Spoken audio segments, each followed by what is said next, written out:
Alors, on peut faire comme au théâtre, les 3 premiers coups avant de commencer. Il est 33 sinon. On va y aller, on va démarrer. Vous êtes assez nombreux. Je pense que voilà, les prochains arriveront en route. Donc, bonjour à tous. Merci beaucoup de participer à ce webinaire d'un peu moins d'une heure. On va essayer d'être synthétique, mais on a beaucoup de sujets, plein de choses à vous raconter. Merci beaucoup à toi, Jonas, du coup, de co-organiser ça avec nous.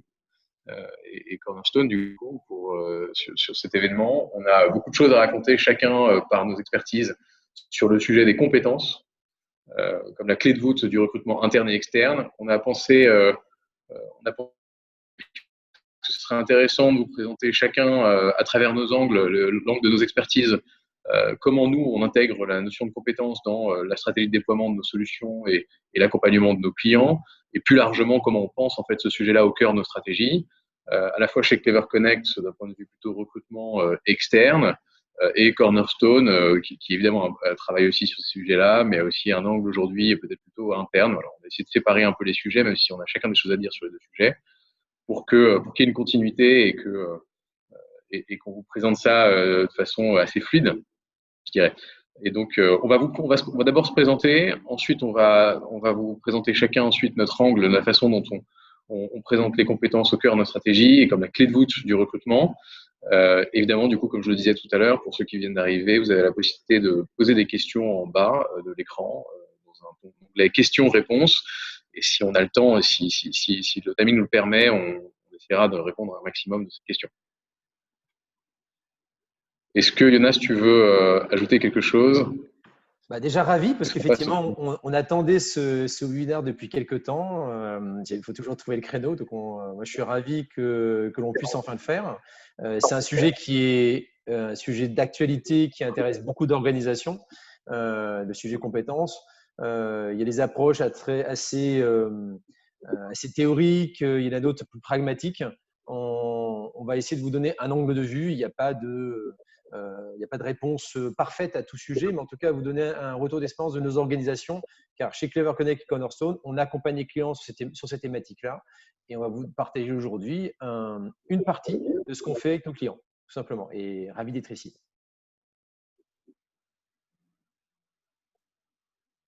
On se présente rapidement. Alors moi, je suis Édouard Saulnier-Régui. Pour ceux qui, du coup, que je ne connais pas, que j'ai pas la chance de connaître parmi les participants, je travaille chez Clever Connect depuis 3 ans et demi. Et ma mission, c'est d'animer et gérer un réseau de partenaires qui, à la fois intègrent nos technologies, comme c'est le cas de Cornerstone, et aussi nos cabinets de conseil partenaires qui implémentent nos solutions chez les clients ou accompagnent nos clients dans la transformation digitale de leur process de recrutement.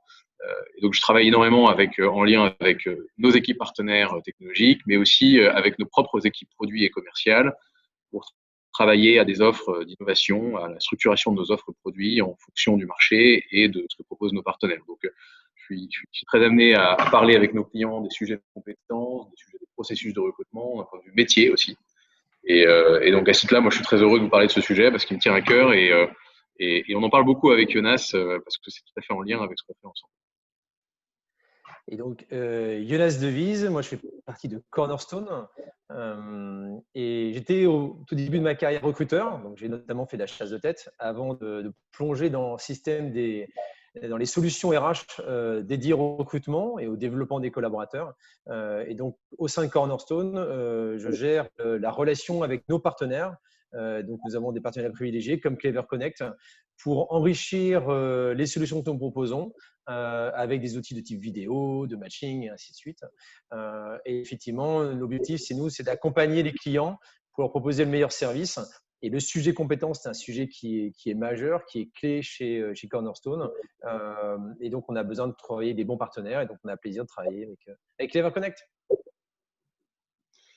On va présenter chacun nos solutions très brièvement pour que ceux qui ne nous connaissent pas sachent grosso modo sur quel type de produit on travaille ou en tout cas de service on travaille.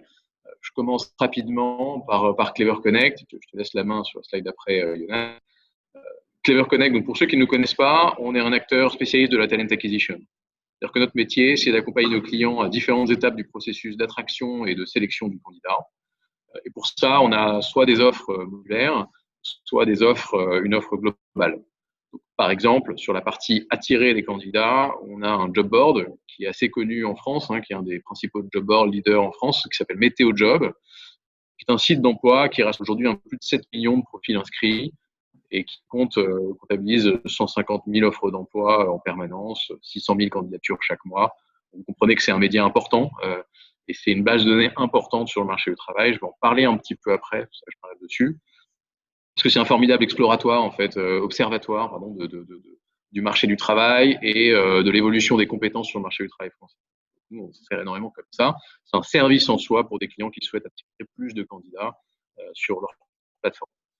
On travaille aussi avec une technologie de matching et d'entretien vidéo différé qui servent à la fois sur la conversion des candidats et leur évaluation, à la fois du coup plutôt sur l'évaluation des hard skills via le matching notamment.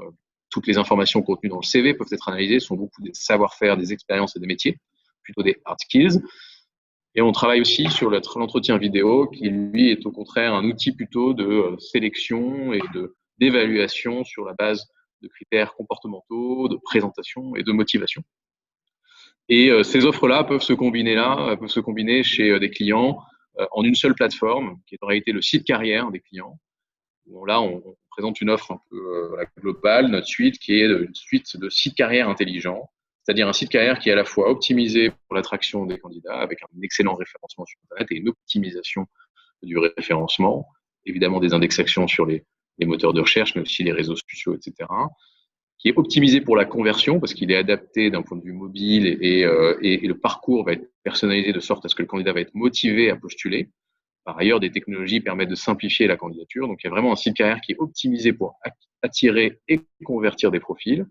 Et par ailleurs, on intervient aussi sur la phase d'évaluation, et là, pour le coup, en lien avec Cornerstone, par exemple, parce qu'on va permettre automatiquement de créer des parcours de sélection, des interactions automatiques avec le candidat qui permettront de compléter la candidature.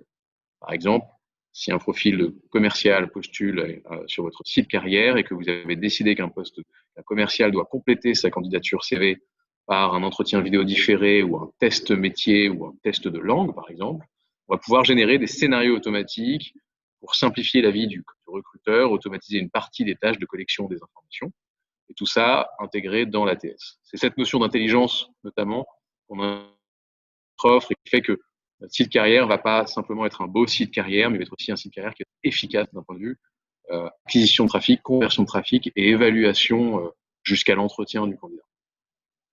On travaille beaucoup en lien avec Cornerstone.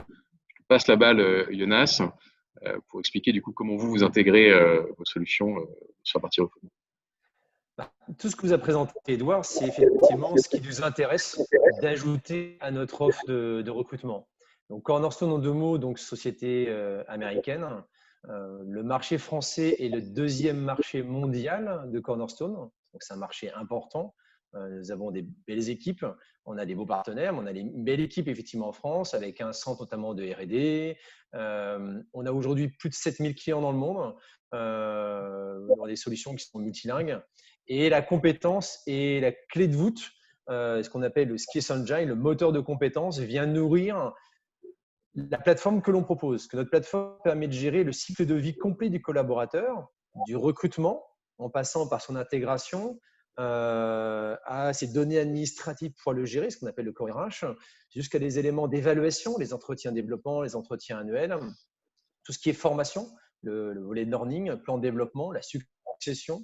Donc, tous les process, avec bien sûr du contenu, tous ces éléments, en fait, font partie de notre plateforme et on accompagne les clients soit sur l'intégralité, soit sur tout ou partie, et notamment sur le recrutement et la mobilité interne, la compétence, c'est quelque chose qui doit nourrir tous ces process et c'est ce qu'on va évoquer aujourd'hui.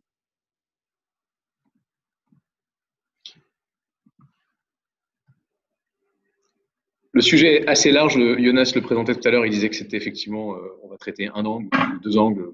En tout cas, une partie du sujet, c'est effectivement extrêmement complexe. Il y a énormément de choses dessus, beaucoup de lectures, beaucoup de spéculation aussi sur ce que vont devenir les compétences et la place qu'elles vont prendre dans les processus, dans les organisations, comment les anticiper. Il y a énormément de sujets autour de celui-là. Donc, évidemment, on ne peut pas tout traiter. En tout cas, ce qui nous semblait intéressant, nous, c'était de partir de quelques chiffres et quelques constats, notamment en particulier sur les soft skills. C'est l'angle qui va m'intéresser en particulier ce matin. C'est comment mettre les soft skills au cœur d'un processus de recrutement externe. Jonas, lui, va parler plus largement des hard skills et soft skills dans le cadre de la mobilité interne et de l'onboarding. Voilà, on va traiter ces sujets-là un peu à travers cet angle-là.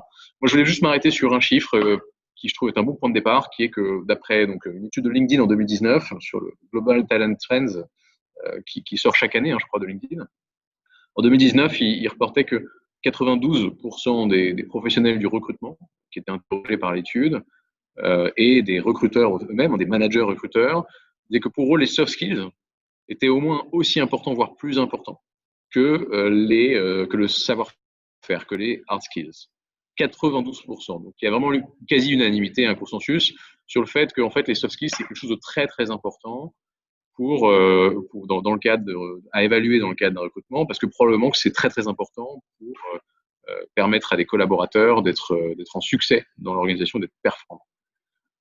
Donc moi, c'est ça qui m'a intéressé. Je voulais vous parler plus particulièrement des soft skills et comment les mettre au cœur du processus de recrutement, parce que on fait le constat, notamment chez nos clients, très souvent, que c'est relativement tangible et pas forcément facile, mais en tout cas, c'est identifiable.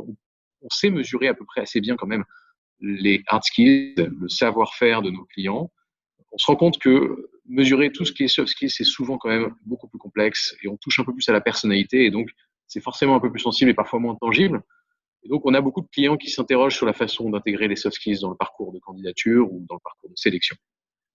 Alors, il existe de nombreuses soft skills. Ici, c'est un nuage de mots-clés pour vous donner quelques idées, mais évidemment, il y a plein de choses possibles. L'efficacité, l'initiative, la pensée critique, la créativité, ces choses-là sont des choses importantes, mais évidemment, il y en a plein d'autres. Et surtout, l'importance de chacune de ces compétences va énormément varier en fonction des types de postes, des domaines de métier et des organisations. Donc, par exemple, on sait bien que chez un vendeur, potentiellement, on va rechercher davantage l'empathie, la communication, plutôt que la créativité ou la pensée critique, par exemple. C'est peut-être pas vrai chez vous, etc. Mais voilà, c'est le type de distinction qu'on peut faire. Et juste avant de parler plus précisément dans les métiers et l'analyse que nous on a faite, moi je voulais juste m'arrêter sur un point. Je remarque aussi souvent que les soft skills, la personnalité, la motivation sont un peu tout ça dans une même catégorie. Nous on fait une distinction importante pour nous. Moi j'aime bien la définition suivante. Pour moi, les soft skills, ce sont des compétences comportementales. Et je les distingue, par exemple, de la motivation, notamment parce que les compétences comportementales sont plutôt liées à la personne et sont en fait ce qui est composant de ce qu'elle est. C'est son comportement, ce qu'elle sait dire, ce qu'elle sait passer comme message, la façon dont elle se comporte. Alors que, par exemple, je distingue de la motivation, souvent est rangée dans la grande famille des soft skills, alors que la motivation est très contextuelle. En réalité, la motivation, elle peut dépendre de l'entreprise, de l'attractivité pour le poste qu'on a pour le poste, etc. Donc, je vais juste, petit laïus là-dessus, je sépare le sujet des compétences comportementales et de la motivation. Et du coup, je ne range pas la motivation parmi les soft skills. Pareil, autre exemple, la résilience ou la confiance en soi pour autant sont bien des compétences comportementales dans cette définition-là. Alors, ce qu'on a fait, en fait, on s'est intéressé en particulier sur MétéoJob. Je vous en parlais, je vous disais qu'on avait énormément de données en fait sur MétéoJob et ces données étaient vivantes. Elles sont représentatives du marché du travail parce qu'il y a plusieurs millions de personnes inscrites, 7 millions, je vous disais, il y a 500 à 600 000 candidatures chaque mois, 150 000 offres en permanence sur le site. Ça nous donne en fait une énorme masse de données vivantes puisque les candidatures, il y a toujours des candidatures nouvelles, des nouvelles offres, etc. Et tout ça fait que nous, en fait, on observe énormément des évolutions sur le marché du travail. Et puis, on a en fait à un instant T aussi la capacité de prendre une photo des compétences requises par métier, par domaine de métier, qu'elles soient des hard skills ou des soft skills. Et donc, on s'est interrogé, par exemple, ici sur MétéoJob, on a fait le travail d'analyser par famille de métier les soft skills qui étaient requis pour les jobs et contenus dans les offres d'emploi. Alors, c'est pas forcément exhaustif, mais ça donne des indications. Alors, la première chose, c'est que sur MétéoJob.com, nous, on a déjà défini des listes de domaines de métiers. Alors, il y en a 32, c'est des grandes catégories de métiers. Et c'est ce qui regroupe nos offres d'emploi. Donc, il y a des métiers, par exemple, de la production, de la fabrication, de la fonction technique, des achats, du commercial, de la maintenance, des services généraux, de l'agriculture. Et dans chacune de ces catégories, on a décidé de regarder les soft skills qui ressortaient le plus souvent dans les offres. Et là, ce qu'on va vous présenter, du coup, c'est en l'occurrence un domaine métier en particulier. On va faire le travail un peu en détail pour un domaine métier, on ne peut pas le faire pour tous. pour vous ayez une idée un petit peu des différents soft skills qui ressortent et de comment nous, on peut travailler, en fait, potentiellement avec vous d'ailleurs, sur les bonnes analyses de soft skills nécessaires pour le job, par rapport notamment au marché du travail. Voilà, ça, c'est une liste de domaines de métiers. Là, on va s'intéresser en particulier au domaine de métier qui est en magasin. Pour nous, c'est un domaine, le domaine de métier en magasin. Vous voyez à gauche sur la colonne, hein, entre finance, compta, assurance et santé sociale. Et je vais vous présenter ici les différents métiers qu'on relève dans la catégorie en magasin. Alors, par exemple, il y a employé de rayon, c'est le plus représenté, hein. Il y a aussi boucher, vendeur en alimentation, cuisiniste, agenceur, vendeur de vêtements. Alors, ils sont répartis par volume, là. Ça ne veut pas dire qu'il y a plus de recrutement de ces métiers-là, mais ça veut dire en tout cas qu'il y a plus d'annonces d'offres d'emploi sur ces métiers-là. Potentiellement, il y a plus de recrutement. Ça n'est pas forcément le cas, par exemple, du métier de boucher, où il y a énormément d'annonces d'offres d'emploi, ou qui est un métier très très difficile à recruter en magasin. Pour autant, je ne suis pas sûr qu'il y ait plus de bouchers que de vendeurs en alimentation, par exemple. Voilà, c'est quand même des indicateurs. Et donc, par exemple, sur ces domaines de métiers-là, sur le domaine en magasin, on va s'intéresser aux soft skills qui ont été les plus représentés. Et voilà ce qui est ressorti. Les 10 compétences comportementales qui sont le plus ressorties sur notre analyse des offres d'emploi en magasin ont été les suivantes. Par ordre d'occurrence, hein, donc le nombre de fois qu'elles sont apparues, hein, c'est d'abord la bonne présentation, ensuite l'engagement, le sens de l'organisation, la confiance en soi, l'esprit d'analyse, l'initiative, capacité d'initiative, hein, l'adaptation, la polyvalence, les capacités de négociation, je suppose que pour certains postes de vente en magasin, c'est effectivement important, la curiosité, ça peut probablement être lié en fait notamment au fait d'être curieux du client, avoir le sens du client, etc. Évidemment, il y a des variations par métier et elles peuvent être importantes. Si je prends par exemple les profils informaticiens qui ne sont pas dans le domaine métier en magasin, bah, on observe des différences importantes avec cette liste de compétences qui ressortent. Par exemple, chez les informaticiens, on a relevé la compétence de la capacité de sérieux, le fait d'être sérieux, qui était très important, et notamment la résolution de problèmes, aussi la capacité à résoudre des problèmes complexes. C'était une compétence, un soft skills important qui apparaissait dans cette liste. Autre exemple, l'esprit d'analyse, que vous voyez ici en 5e position en magasin. Bah, chez les informaticiens, c'était dans le top 3. C'était une compétence un peu plus importante, en tout cas plus souvent relevée. Alors, c'est assez intéressant. Maintenant, ce qu'on s'est demandé, pour être un peu pragmatique, c'est à partir du moment où on a relevé ces importances-là, enfin ces occurrences-là, et dont on sait que, d'après les recruteurs et les managers, c'est très important d'évaluer les soft skills dans un processus de recrutement. Ce qui nous intéressait, c'est de réfléchir ensemble comment on pouvait évaluer ces compétences-là dans un processus et donc tirer de la valeur en fait de cette analyse. Et en fait, là, nous, on a une méthodologie que je vous présente rapidement par un exemple, par un exemple de poste commercial. C'est une méthodologie qui sert d'abord à lister l'ensemble des compétences nécessaires pour recruter un profil, pour évaluer un poste. Mais on va regarder en fait pour chacune de ces compétences-là si elles sont considérées comme prérequises et si elles sont assimilables. Et ensuite, on va se demander quel est le meilleur support de sélection dans un processus pour évaluer le plus objectivement possible, le plus efficacement possible et le plus facilement possible ces compétences, qu'elles soient prérequises ou assimilables ou non. C'est la première étape. Donc ici, par exemple, sur un poste de commercial, on va lister 3 catégories de critères de sélection, les informations factuelles, les hard skills, les soft skills. Exemple d'information factuelle pour un poste de commercial, c'est est-ce que ses prétentions salariales entrent dans la tranche de salaire qu'on peut lui proposer. C'est factuel, c'est oui, non. Est-ce qu'il est disponible à la date souhaitée pour l'intégrer dans nos équipes? Pareil, c'est factuel. Ensuite, il y a la notion, par exemple, de hard skills, où nous, pour être un bon commercial chez Clever Connect, par exemple, il faut maîtriser notre méthodologie de vente, avoir une bonne notion des ventes, et puis être capable de maîtriser le CRM, parce que ça va être l'outil de tous les jours et que c'est extrêmement important pour bien réussir dans le métier de commercial chez Clever Connect. Ensuite, on va s'intéresser aux soft skills. Donc là, c'est une liste de compétences. Il y en a potentiellement bien d'autres. Le but, c'est de faire une sélection des plus importantes, et c'est pour illustrer. Mais par exemple, la persévérance et l'esprit de curiosité, l'esprit ouvert sont des compétences plutôt comportementales, qui sont plutôt de l'ordre de l'éducation, du savoir-être, de ce qu'est la personne, qui nous semblent ultra stratégiques pour ce poste-là, pour réussir dans ce job. Et donc, du coup, c'est très important de les lister et d'essayer de les évaluer potentiellement le plus tôt possible dans le process de recrutement. Une fois qu'on a dit ça, on évalue, on se pose la question pour chacune de ces compétences-là ou de ces critères, quels sont ceux qui sont prérequis et ceux qui sont assimilables. Donc prérequis, ça veut dire indispensable pour réussir dans le job. Ici, il y en a beaucoup qui nous semblent indispensables, à part peut-être la disponibilité. On peut décider que pour ce poste-là, si le candidat est excellent et coche toutes les cases, mais qu'il n'est pas disponible tout de suite, on peut très bien anticiper son embauche à dans 5-6 mois, par exemple, parce qu'on ne veut pas le louper. Et donc, ce n'est pas forcément un prérequis. On ne va peut-être pas fermer la candidature parce que la personne n'est pas disponible tout de suite. Ça, c'est important, ça permet de prioriser. Par contre, et ce qui est intéressant aussi, c'est qu'on va regarder si le candidat a si les compétences en question, on considère en tant qu'entreprise qu'on peut former ce candidat à la maîtrise de ses compétences. Pour faire le lien avec ce qu'on disait, on se rend compte souvent que les soft skills sont des compétences non assimilables. C'est très difficile d'éduquer un collaborateur, une fois qu'il est dans le groupe, à la persévérance et la curiosité. C'est probablement trop ancré dans sa personnalité et c'est très difficile, je pense, dans la plupart des cas, de former quelqu'un à devenir curieux. Enfin, c'est vraiment complexe. Par contre, la méthodologie de vente et la maîtrise du CRM, c'est clairement la responsabilité de l'entreprise de former. Enfin, on peut décider que c'est pas le cas, hein, mais nous, par exemple, on décide que c'est important que Clever Connect forme les équipes commerciales à notre méthodologie de vente et à la maîtrise de notre CRM.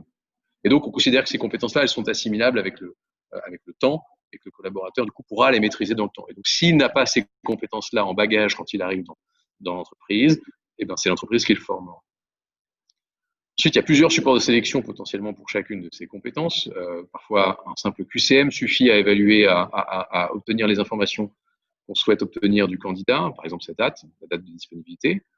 Et puis, il y a un entretien téléphonique ou le CV ou un entretien physique ou l'entretien vidéo peuvent être des excellents moyens d'évaluer d'autres compétences comme la persévérance ou la maîtrise du CRM. Ici, c'est un exemple. Alors, la façon dont on utilise ça, ensuite, c'est qu'on essaie de placer ces compétences-là dans notre méthodologie dans un processus. En général, ce qu'on observe chez nos clients, c'est que les premières étapes de sélection se concentrent beaucoup sur le factuel et les éléments d'expérience et du CV. Parce qu'en général, c'est les éléments qu'on a à disposition. Donc, en première étape, dans un formulaire de candidature, généralement, un candidat télécharge son CV et va donner des indications de compétences, d'expérience, de métier dans son CV, évidemment. Et puis, potentiellement, il peut compléter par des éléments de disponibilité et éventuellement une lettre de motivation. C'est en général le type de choses qu'on peut avoir, d'éléments qu'on peut avoir en première phase de sélection à disposition du recruteur. En deuxième étape, en général, il y a un appel de qualification. Le recruteur va appeler le candidat, va essayer de vérifier un certain nombre d'éléments qui sont contenus dans le CV et dont on a besoin d'avoir des vérifications, des compréhensions, des commentaires. Et puis, on va valider, par exemple, des disponibilités et essayer de réévaluer la motivation dans le discours. Et par ailleurs, on va peut-être pouvoir lui demander à l'oral, ce qu'on ne pouvait pas demander en phase de candidature, ses prétentions salariales.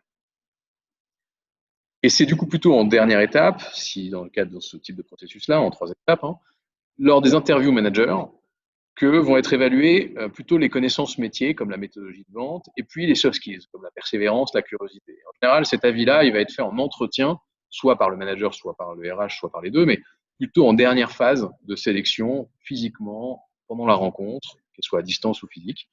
Et donc, c'est plutôt tard dans le processus. Pourtant, on vient de dire que la persévérance et la curiosité, qui avait été souligné par une petite étoile, c'était des compétences prérequises et non assimilables. Donc, nous, ce qu'on pense, c'est que du coup, ces compétences-là, il faut tout faire pour les évaluer le plus tôt possible dans le processus, parce que le risque du coup qu'on prend, c'est qu'on passe du temps en entretien avec des candidats dont on sait en fait trop tard dans le process que ça ne pourra pas marcher parce qu'ils n'ont pas ces compétences absolument prérequises et non assimilables. Alors ça, c'est plus facile à dire qu'à faire. Il y a des possibilités, il y a des technologies aujourd'hui qui peuvent aider à le faire. Et donc nous, notre enjeu, c'est de réussir à remettre ces compétences comportementales, ces soft skills, le plus tôt possible dans le processus pour améliorer la qualité de sélection et passer du temps avec des candidats qui fit plus avec le job. Et c'est aussi au service des candidats qui vont du coup passer du temps avec les entreprises qui les ont mieux qualifiés. C'est un service win-win pour le coup. Ça, c'est pour la théorie. Je vous montre ce qu'on a fait pour un client dans la distribution. On n'a pas cité le domaine métier en magasin par hasard. C'est qu'on a un cas client typiquement sur un poste d'employé de rayon. Alors, c'est pas par hasard non plus qu'on a ce cas client-là, c'est que c'est des métiers où il y a énormément de soft skills. Enfin, les soft skills sont très importants. Et c'est des métiers en très forte volumétrie. Et donc, du coup, l'industrialisation, l'automatisation de partie des process est clé dans la performance de recrutement et du coup dans la qualité du recrutement en général. Alors, ce qu'on a fait, c'est que pour un client que je ne peux pas vous citer, mais qui recrute en masse des employés de rayon dans la distribution, on a regardé le processus ancien. Ça, c'est le processus avant qu'on mette en place quelque chose avec eux. Historiquement, le candidat déposait son CV en phase de candidature et l'équipe de recrutement en centre de service partagé, en centrale, évaluait le CV, regardait du coup si le candidat avait a priori la bonne expérience pour être employé de rayon, est-ce qu'il avait par exemple 3 ou 5 ans d'expérience qui était requis pour le job par exemple, et à passer un coup de fil avec toutes les personnes qui avaient la bonne expérience dans le CV, et passer un coup de fil pour essayer de les présélectionner et de collecter un certain nombre d'informations qui étaient clés, comme la disponibilité, la mobilité, donc potentiellement dans quel magasin peut-il travailler, ses prétentions salariales, son niveau de discours et sa présentation. Et en fonction de ces résultats-là, planifier un entretien avec le manager ou passer le profil au manager qui ensuite planifiait son propre entretien. Alors sur ces 2 premières étapes qui étaient gérées par le recruteur, il y avait en général les écueils qu'ils identifiaient, c'est que le support de sélection CV était quand même assez limité, et donc il y avait beaucoup de déchets dans la qualité des profils sélectionnés, appelés. 50% des candidats étaient injoignables, et donc on laissait un message vocal, mais on n'était pas rappelé, donc on sentait qu'il y avait un petit problème aussi d'évaluation de la motivation en amont. Et puis il y avait en moyenne 15 minutes de conversation avec ces candidats. En troisième étape, les managers, eux, du coup, devaient évaluer beaucoup de choses. L'adéquation avec l'équipe, ça c'est normal, le sens de l'organisation, la capacité d'initiative et l'agilité, qui sont des soft skills et qui sont importantes pour ce client dans le cadre de recrutement d'employés de rayon, les connaissances métiers, la motivation, la confiance en soi, son engagement, l'attachement à la marque. Ça faisait beaucoup d'éléments à évaluer, et surtout, il y avait beaucoup de candidats qui ne se présentaient pas, en l'occurrence 50% des candidats qui ne venaient pas à ces entretiens, qui ne répondaient pas, ou venaient en retard, ou pas du tout. Et puis, il y avait un candidat sur 5 seulement qui était bien qualifié. Parce qu'en fait, on n'est pas suffisamment qualifié en amont pour le manager. C'est du temps passé en entretien, probablement du temps inutile pour au moins 4 candidats sur 5. J'avance un petit peu, mais ce qu'on a fait ensuite, ce qui est important pour vous là, c'est que en faisant ce travail sur les soft skills, en se disant, ok, donc on a identifié que l'agilité, la capacité d'initiative et des éléments factuels comme la disponibilité, la mobilité ou la prétention salariale sont des éléments clés de sélection qui doivent être repriorisés dans le processus. Ça, en fait, en faisant ça, on s'est dit du coup, en phase de candidature, le candidat doit déposer son CV, mais potentiellement, il doit répondre à 2-3 questions de qualif, en l'occurrence sa disponibilité et sa mobilité. Ça donne 2 éléments supplémentaires pour mieux sélectionner en première phase. Et donc, réussir à être un peu plus qualifié, à qualifier un peu mieux les premières candidatures. En deuxième étape, ce qu'on a mis en place, c'est que, par exemple, sur 100 candidats d'employés de rayon, il y a 20 candidats qui vont intéresser sur la base de la disponibilité, mobilité et expérience, qui sont sélectionnés pour être contactés. Il y en a 10 qu'on va réussir à joindre. Et puis, il y en a 10 qu'on ne va pas réussir à joindre, à qui on va proposer un entretien vidéo, parce qu'on n'arrive pas à synchroniser nos agendas. Et donc, on lui propose de faire cette vidéo, une courte vidéo de 3-4 minutes, dans un délai de 72 heures, pour que le candidat réponde. Et donc, parmi les 10 autres candidats, il y en a peut-être 5, 7, 8 qui vont faire une vidéo. Ce qui se passe, c'est que du coup, on augmente en fait la liste de profils qualifiés. À travers la vidéo et à travers l'entretien, on évalue les prétentions salariales, le sens de l'organisation, l'agilité, la capacité d'initiative, donc c'est soft skills qui sont très importants, la motivation par le discours, le dynamisme, la façon de parler, et puis l'engagement et l'attachement à la marque. Donc ces compétences-là qu'on donnait plutôt le mandat au manager d'évaluer, c'est en fait les RH qui vont pouvoir apporter leur sélection. Ça a eu un impact qu'on a augmenté de 50% la qualification, enfin le nombre de candidats contactés et qualifiés, donc c'est hyper intéressant parce qu'on augmente la shortlist, mais on l'augmente en qualité aussi. Et on a réduit le temps passé par candidat sur cette phase-là, parce qu'il y a des candidats qu'on a continué d'appeler pendant 15-20 minutes, et puis il y a des candidats dont on a eu 3-4 minutes de vidéo qui nous ont suffi en première phase. Donc ça permet de réduire le temps moyen passé par candidat. Et enfin, je ne conclue là-dessus, c'est le plus gros impact, il est côté manager en réalité, c'est que ce qu'on a fait ici, c'est qu'on a décidé avec le manager d'organiser des sessions d'entretien toutes les 2 semaines, parce qu'il y a du recrutement de volume, donc on fait des sessions de 2 heures le jeudi matin, de 8 à 10, avec des candidats qui se présentent sur des entretiens d'une demi-heure, une demi-heure à 3/4 d'heure, où là, on va essayer d'évaluer plutôt le fit culturel avec l'équipe du magasin. Donc, le directeur magasin va pouvoir se dire, est-ce que ce garçon-là ou cette fille-là va s'intégrer dans l'équipe? Est-ce qu'il y a une adéquation avec mon équipe? C'est que le manager qui peut l'évaluer. Va évaluer les connaissances métiers, c'est aussi le manager qui doit faire ça. Potentiellement la confiance en soi, parce qu'il veut avoir son propre avis sur ce sujet. Puis il va réévaluer par exemple l'engagement, l'agilité, l'attachement à la marque, parce que c'est intéressant d'avoir ce double avis-là, et il peut décider de double-checker par rapport à ce que le RH avait identifié en premier lieu. Et enfin, ça a un impact. Pourquoi je dis que c'est social au service manager? C'est que ça a un impact énorme sur la qualification des candidats rencontrés et donc du temps passé en entretien avec des bons candidats pour les managers. Et là, le métrique le plus important pour moi, c'est ça. 4 candidats sur 5 ont été jugés bien qualifiés par les managers. Et ça a réduit sensiblement les délais de recrutement. Parce que du coup, en fait, si 4 candidats sont bien qualifiés et qu'il y en a 2, par exemple, qui acceptent l'offre, là où, par exemple, il fallait 6 semaines pour recruter un employé de rayon, là, potentiellement, en une session, j'en ai 2 bien. Et donc, cette session, elle est toutes les 2 semaines. Et donc, en 2 à 3 semaines, potentiellement, je peux avoir recruté deux profils là où il me fallait 6 semaines pour en recruter un. Donc, et là, en moyenne, c'est pas exactement ces chiffres-là. Ils ont plutôt 40% des recrutements observés réduits. C'est un impact énorme en fait sur l'organisation et puis le bien-être des collaborateurs en interne parce que du coup, il y a un peu moins de frustration, il manque pas de poste, les gens sont là au bon moment et donc et voilà, l'équipe est staffée et ça a un impact sur l'organisation.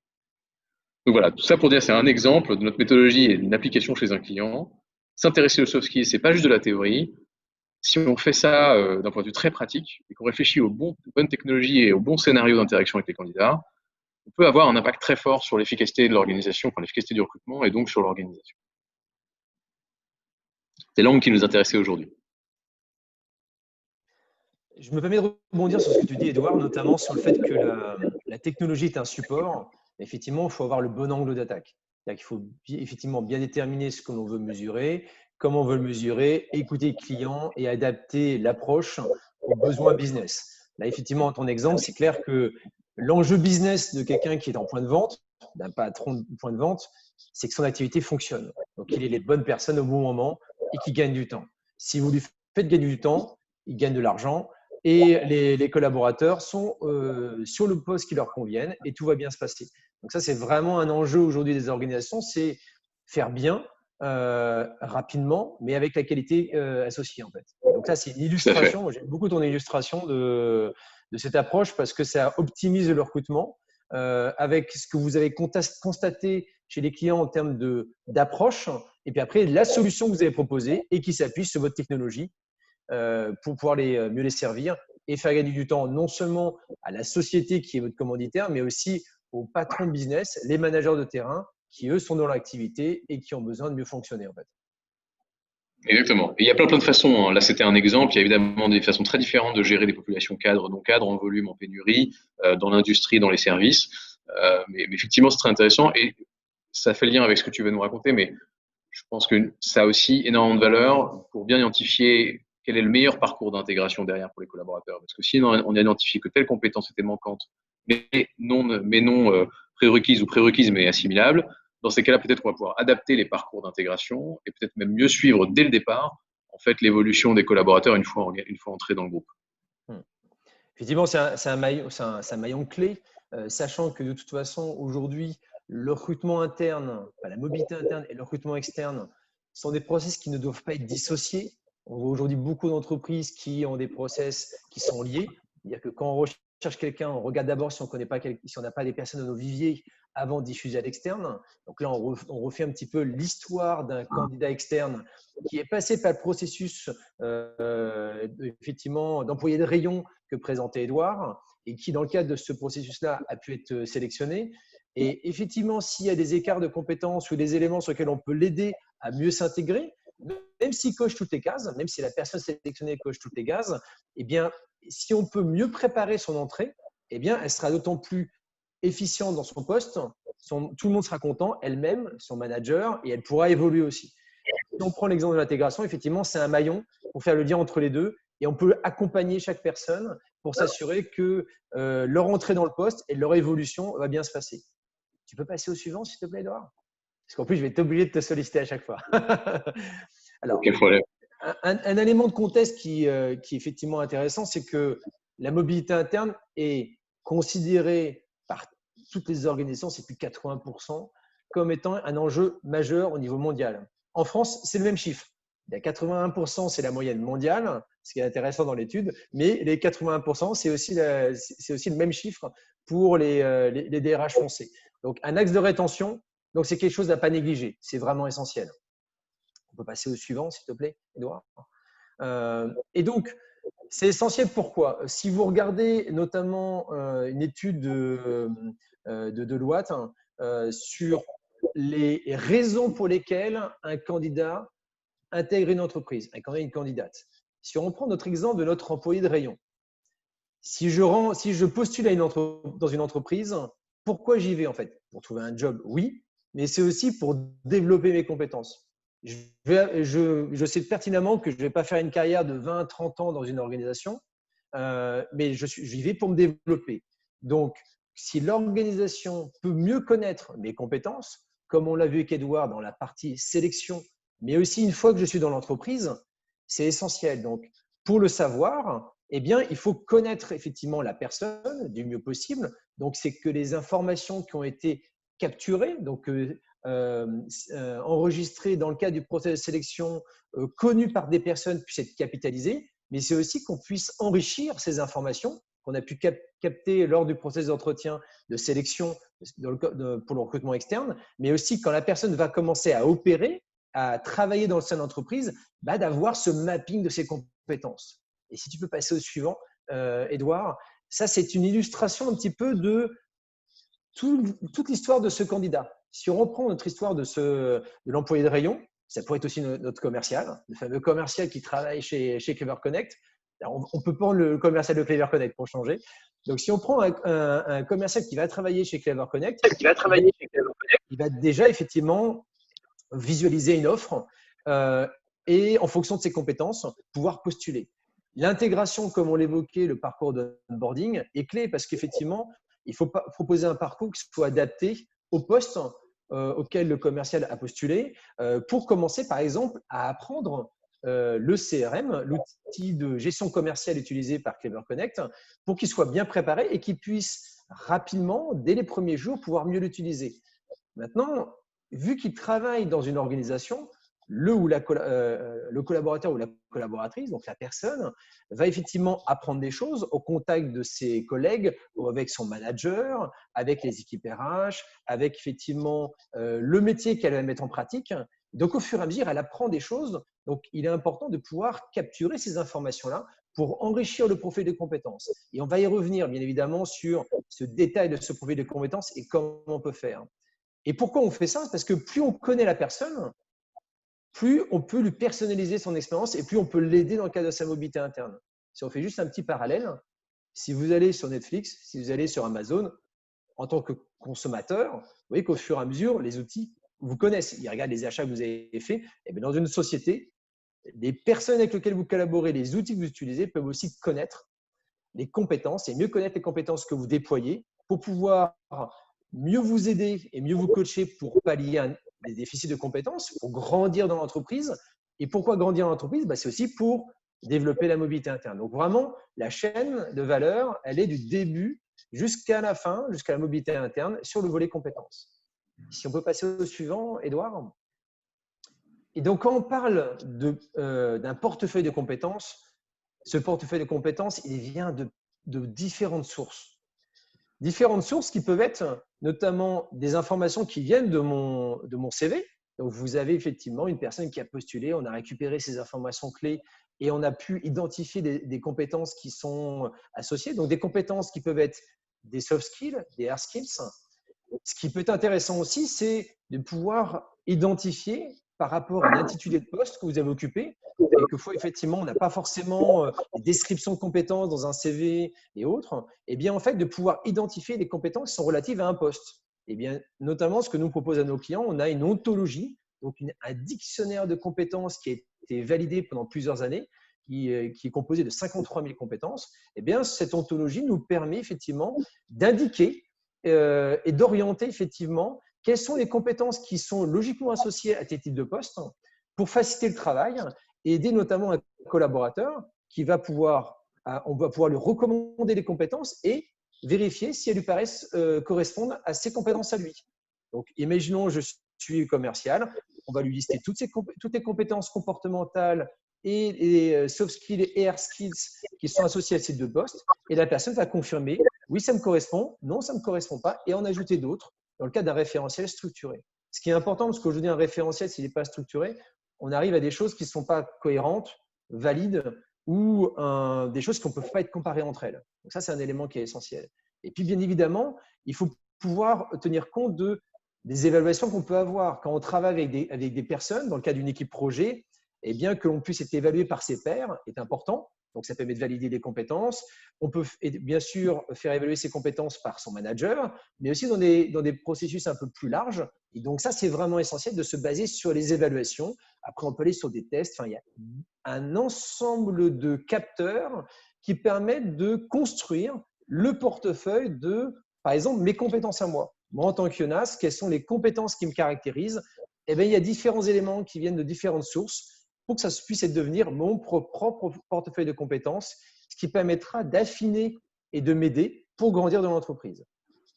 On peut passer au suivant, s'il te plaît, Edouard.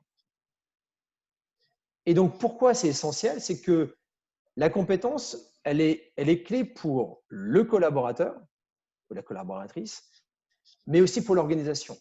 Aujourd'hui, effectivement, une personne a besoin de se développer. C'est l'exemple de l'étude de Deloitte que je vous citais. On rentre dans une organisation et le critère numéro 1, c'est pour apprendre et se développer. Se développer pourquoi? Pour développer ses compétences. L'organisation, elle, et vous entendez beaucoup cette terminologie de formation sans reskilling, upskilling, pour qu'effectivement une entreprise puisse assurer que les compétences de son organisation correspondent, évoluent en fonction des besoins du business, de l'évolution de son marché. Eh bien, en fait, la compétence, elle est vraiment au cœur de la stratégie. Elle vient se nourrir de nombreux éléments et les 3 éléments majeurs qui vont faire évoluer les compétences, c'est d'un côté le portefeuille de compétences de la personne, les compétences qui sont liées au poste que j'occupe, donc la chaise, ça tombe bien, je suis sur une chaise aujourd'hui, j'occupe une chaise par exemple de responsable des offres recrutement de Cornerstone, quelles sont les compétences requises pour ce poste-là? Le contenu, parce qu'effectivement, si quand je vais par exemple former sur un contenu, on ne peut pas identifier quelles sont les compétences que peuvent m'apporter ce type de contenu, eh bien, on passe à côté de quelque chose de vraiment important. Et ce lien entre les compétences qui peuvent être au niveau de l'individu, au niveau d'un contenu que l'on peut consommer et au niveau des postes, enrichi par des évaluations, des révisions, le travail que je fais en équipe, des projets, vont permettre à la personne d'aller beaucoup plus loin et à l'organisation d'aller beaucoup plus loin.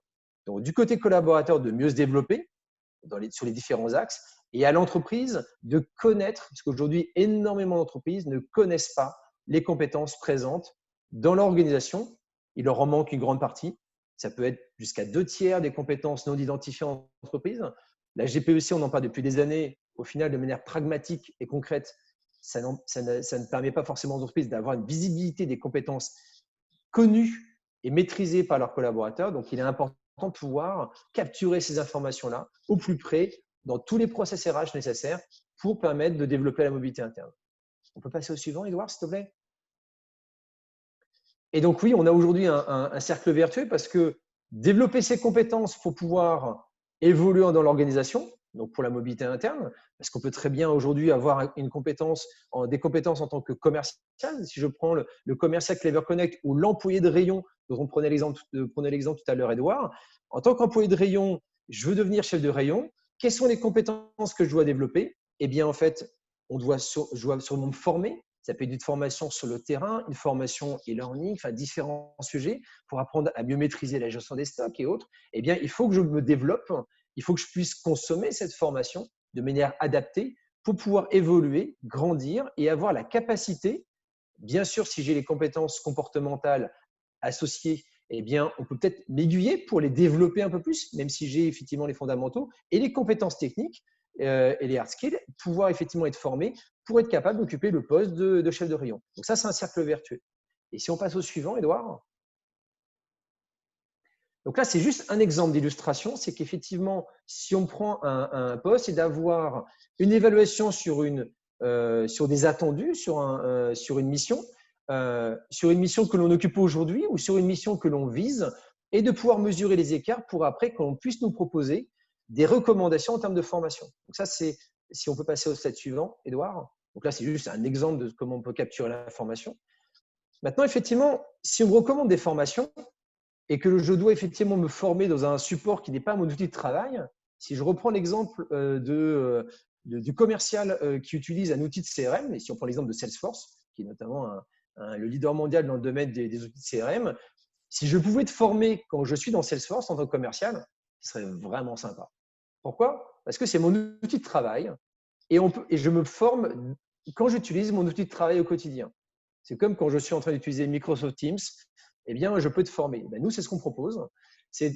Imaginez que vous êtes en train de vous former, vous êtes en train d'utiliser votre outil CRM, donc Salesforce, pour travailler. Donc, vous êtes en train de créer votre opportunité pour vendre un produit à un client, à un prospect. Vous créez votre opportunité. Eh bien, on peut vous proposer, c'est ce que vous avez entouré en jaune, la formation qui va vous aider à augmenter vos chances de faire votre vente, à mieux accompagner votre client, à mieux écouter ses besoins pour mieux le servir en fait.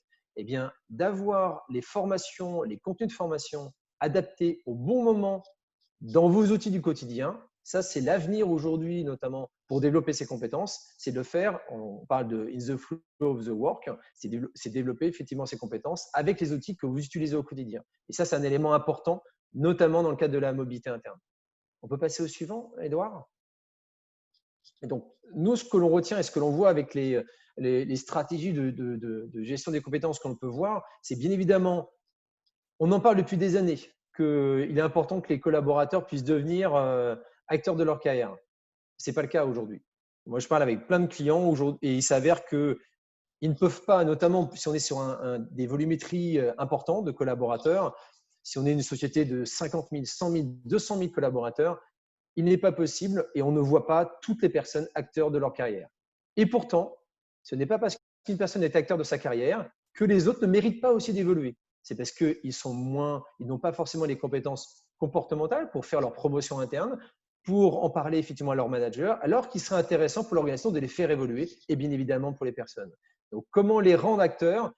C'est bien évidemment les aider et les accompagner. Donc, simplifier, personnaliser leur expérience, les aider à se former, les aider à identifier les postes qui pourraient les intéresser, les accompagner au quotidien, ça va les aider, tenir compte de leurs particularités, parce que toute personne a des compétences, donc il faut effectivement pouvoir les identifier. Donc nous, on propose une technologie pour capturer ces informations-là et les aider à les déclarer et à les faire valider par d'autres personnes. Et ça, c'est vraiment essentiel, car on pourra à ce moment-là donner à tout le monde la même chance, même si on n'est pas un tempérament de promouvant ou avec des compétences de communication assez fortes pour se vendre en interne, parce que c'est un truc guillemets, quelquefois une vente en interne dans certaines sociétés, eh bien tout le monde, si on a une bonne visibilité, une représentation fidèle à des compétences de son organisation, eh bien on va être capable de pouvoir proposer les bonnes mobilités internes dans l'organisation souhaitée.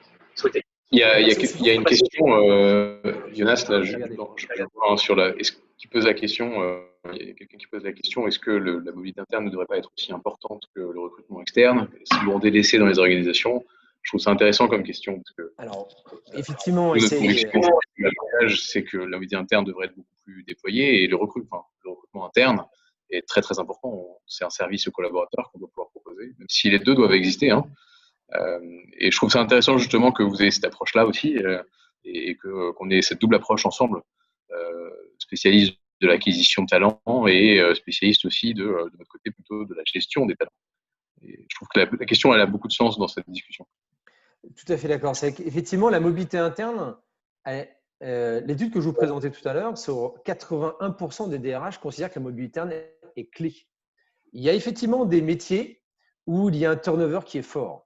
C'est un business, c'est un marché où le turnover, entre guillemets, est naturel. On connaît ces entreprises qui ont l'habitude d'avoir un turnover fort. Donc, il y aura une logique de mobilité interne, peut-être pas sur tous les postes.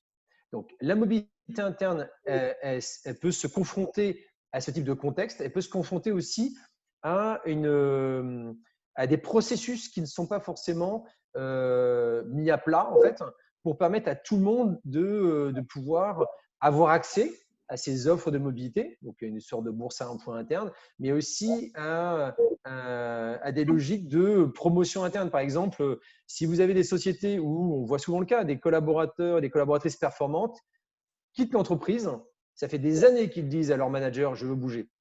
Mais le manager ne veut pas les faire bouger. Pourquoi? Parce que la personne est bien, il n'est pas sûr de retrouver quelqu'un d'aussi performant et il préfère lui dire de la faire rester dans son équipe, quitte à la perdre. Alors que ça, c'est un risque pour l'organisation.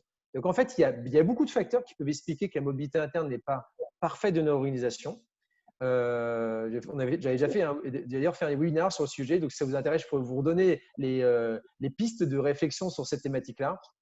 Et effectivement, les process, la stratégie RH interne est importante parce que si on est capable de faire évoluer ses collaborateurs internes, ça va aider aussi le recrutement externe. Pour prendre juste un exemple, les collaborateurs, avant de postuler, qu'est-ce qu'ils vont faire? Ils vont regarder une évaluation sur Glassdoor. Ils vont vérifier que l'entreprise a une bonne image. Et ça, c'est essentiel. Et il y a des collaborateurs qui, en regardant une évaluation qui est négative, dans 90% des cas, ils vont s'en arrêter là. Ils ne vont pas aller plus loin. Donc, ce que l'entreprise va mettre en œuvre pour faire évoluer ses collaborateurs va avoir un impact non seulement sur ses collaborateurs et sur l'ambiance de son organisation et sur ses résultats internes, mais elle va avoir aussi un impact sur l'externe. Donc, si vous investissez sur vos collaborateurs, ils vont se développer, ils vont être plus performants et l'image de l'entreprise interne va être forte et ça va avoir un impact sur l'externe parce que vous aurez beau dépenser des millions en disant à l'extérieur je suis une super entreprise, c'est magique de venir chez moi, voilà tout ce qu'on fait, et qu'au final, la réalité de l'organisation n'est pas ça, il y a un décalage, les personnes ne vont pas venir. Et ça se sait maintenant. C'est ça qui est intéressant, c'est que ça se sait. Donc, il faut investir sur l'interne si vous voulez mieux recruter sur l'externe, et ces deux process-là doivent communiquer entre eux. Ça, c'est essentiel. On pourra en reparler, j'espère que ça répond à votre question. Et donc, pour demain, ce que nous on voit comme tendance, effectivement, de manière importante pour accompagner et aider non seulement les recruteurs, mais les collaborateurs, c'est qu'effectivement, l'intelligence artificielle, alors pas n'importe quoi, parce que d'ailleurs, ce jargon, vous avez des sociétés qui inventent des algorithmes qui n'ont pas vérifié, des data scientists, bon, j'ai rien contre les data scientists juniors, mais il faut quand même des gens qui connaissent un peu le métier, déjà en tant que data scientist, mais en même temps dans la RH. Ce n'est pas la même chose que d'analyser des données RH que d'analyser des données de facturation et ainsi de suite. Donc, importance d'avoir une légitimité. C'est bien d'en parler, mais il faut savoir d'abord le faire. Nous, aujourd'hui, on a une équipe de 100 data scientists. On a eu notamment la chance de pouvoir d'intégrer dans nos équipes les équipes de Clustry, qui sont une société qui intervenait sur le domaine depuis une dizaine d'années en France notamment. Et on vérifie nos algorithmes sur 75 millions de données actives et des milliards de données inactives anonymisées pour s'assurer que les données sont valides, que les algorithmes proposent des choses pertinentes. Ça, c'est vraiment important. Il faut poser des choses. Donc, mettre des ça, on le fait déjà. Labelliser les compétences aussi et d'associer à un contenu, par exemple, je suis tel contenu de formation, quelles compétences cela va me permettre d'acquérir, ça, on le fait aussi. Et on peut proposer des parcours personnalisés. Donc ça, c'est l'orientation que l'on voit. C'est gagner du temps. Et ça, Edouard, je pense ne dira pas le contraire. L'expérience candidat est essentielle. Plus on a une expérience candidat qui est fluide et simple, notamment au travers des sites carrières intelligents que propose Clever Connect, plus le candidat va être accompagné et va aller jusqu'au bout de la candidature. Il ne va pas disparaître. Parce que si c'est compliqué et pas adapté, la personne ne va pas venir. Donc, pour permettre d'avoir de la qualité de recrutement important et très important d'avoir des sites carrières adaptés à son expérience, de la même façon dans le processus de recrutement, accompagner le recruteur dans l'outil de recrutement et la mobilité interne, bien évidemment, pour que les personnes puissent se développer. Donc, c'est sur ce sujet-là que je voulais finir aujourd'hui avec Edouard. Merci. Et évidemment, je suis tout à fait d'accord avec ce que tu viens de dire. Ça va dans le sens de ce qu'on développe et de ce en quoi on croit. Il est 12h26, donc on a essayé de traiter ce sujet en un peu moins d'une heure. On colle juste au timing. Et des sujets larges sont complexes en soi et sont probablement différents. Les enjeux, la façon de les traiter sont différents d'une entreprise à l'autre. Donc, je voudrais déjà remercier Jonas, mais remercier l'ensemble des participants, aussi nombreux. Vous étiez un peu plus de 60 connectés à un moment. Évidemment, tout ça, vous pouvez continuer d'en parler, ces sujets-là, avec nous, avec grand plaisir sur l'acquisition de la gestion des talents avec Clever Connect, avec Cornerstone. On est partenaires, c'est-à-dire qu'on travaille ensemble avec des clients communs. On a des sujets de discussion très, très proches. Et en même temps, on a nos spécialités. Donc, n'hésitez pas à nous contacter. Alors, je n'ai pas mis l'adresse email, mais moi, vous pouvez nous joindre à l'adresse contact@cleverconnect.com, donc cleverconnect tout attaché minuscule.com. Peut-être que Jonas, tu peux donner ton adresse email si jamais les gens souhaitent te contacter et prendre rendez-vous avec toi. Si vous souhaitez pour me contacter, ce qui peut être très simple, si vous allez sur LinkedIn, vous me trouverez. Vous mettez Jonas Devise Cornerstone, c'est un moyen pour me contacter, parce que mon prénom, mon adresse email, c'est jdevise@csed.com. Mais en tout cas, dans tous les cas de figure, moi, j'étais ravi d'être avec toi, Edouard. On a effectivement une très bonne collaboration. On accompagne les clients du possible. Si vous avez des questions plus particulières, bien sûr, comme le disait Edouard, chaque société est différente. Pris un angle de vue lié aujourd'hui, il y en a beaucoup d'autres. C'était un exemple d'illustration des clients et Vous recevrez un replay et merci beaucoup tout le monde et puis bon appétit. Très bien. Au Au revoir. revoir.